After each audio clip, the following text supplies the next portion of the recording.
Hi everyone, Chris of the Polish Geek, and guys, welcome to another movie review. Welcome to the review of Flight Risk, the movie I was actually really looking forward to because it was directed by Mel Gibson, and I really like Mel Gibson, like Braveheart, Apocalypto, and combined with the fact that based on the trailers, it seemed like this intense thriller in the style of 80s, 90s action movies. So yes, I was really looking forward to it and really hopeful to it because it seemed like a really interesting, intense action thriller. But did the movie actually live up to its promise? Well, no. There was a huge potential, but in order to actually for the movie to live up to the potential, the movie actually has to actually try and be good. But this is honestly a very similar case to the situation Francis Ford Coppola. I was so looking forward to Megalopolis, but this turned out to be a worst movie of the year, and very similar case with Flight Risk. It seems like Mel Gibson didn't even try. I couldn't believe it. The guy who gave us Braveheart, Apocalypto, Lethal Weapon, and this is all he can give us. This is. I wouldn't be surprised if this ended up being in the top 3 worst movies of 2025 already. The first and foremost, this movie is so boring. Oh my gosh, it's the whole movie it's about those 2 FBI agents who are transporting a terrorist on the plane, and outside of the beginning and ending, whole action takes place on the plane, and that sounds like a really cool idea on paper in the trailers, and even I really like how there was this claustrophobic feeling of that whole action being located in this single location with all the 3 characters. But other than that, almost nothing works with this movie. The acting is just terrible and all that, and there's even no tension whatsoever because the characters constantly have to crack jokes and do some humor, which completely takes you out of the moment that intends to be insane. And the thing is, it maybe could work if it was a comedy, but it's not a comedy, quite the opposite. This, as I said, movie technically intends to be an intense thriller, but because at constant humor and jokes, most of which aren't even funny, it just completely takes you out of the experience. Mark Wahlberg plays one of the 2 FBI agents who actually soon turns out to actually be the main villain of the movie, but oh gosh, it's one of the worst villains I ever seen. This guy literally feels more like a joke than a villain.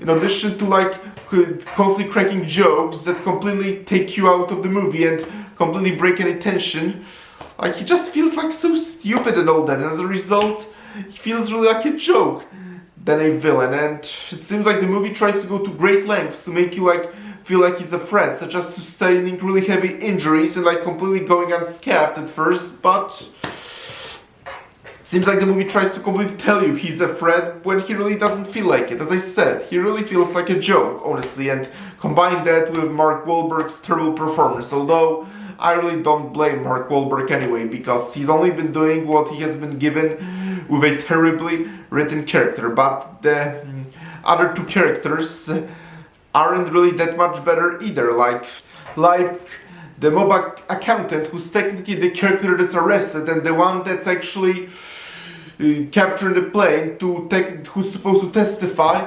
He's technically a character that's supposed to be in the most danger in the movie, but he's actually the one that constantly, every single minute, cracks another joke and then another joke after joke, just so many sarcastic lines that are supposed to be funny, but as a result, they completely take you out of the movie experience. This is, again, supposed to be an action thriller, but as a result of a character that's technically the most in danger, constantly joking at every minute he gets,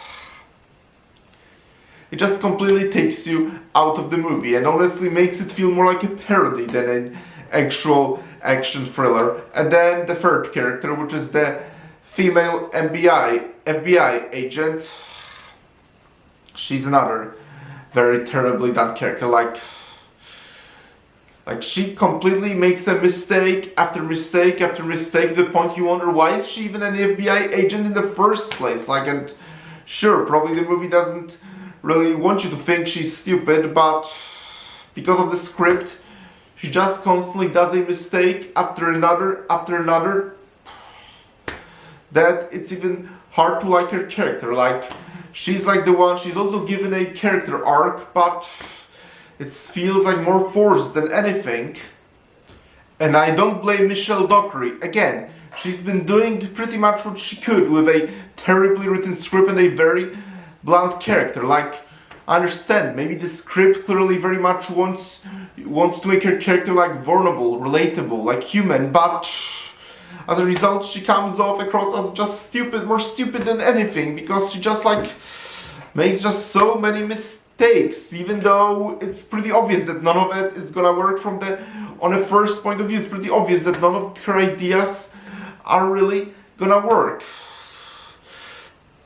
And really, what's really terrible about it is that this movie, if done well, it could work amazingly. Like, as I said, it had this claustrophobic feel of like 3 people in the plane and all that, and then one of the 2 FBI agents being really a hitman all along, trying to kill a captured guy so that he never testifies for the mob and all that. And as I said, the claustrophobic feel and all that, and admittedly, the visuals admittedly were pretty beautiful and all that. And if you've been watching me, you probably by now know I'm very sensitive to really beautiful landscapes and visuals, and this movie admittedly did have them during the plane flights, but completely ruined by terrible acting, terribly written characters, and completely lack of any tension due to just like constant jokes that completely don't fit in the story. I'm surprised to say it might actually be the worst movie in Mel Gibson's career. And it's hard to believe that the guy who made great movies like Braveheart, Apocalypto, is now giving us probably one of the worst movies already of 2025. I wouldn't even make it impossible to actually that this movie will actually end up as #1 worst movie of 2025. But here we are. So thank you all of you guys for checking out this video. Press the like button, please subscribe to this channel, and I will talk to you soon in another video. Talk to you later, bye.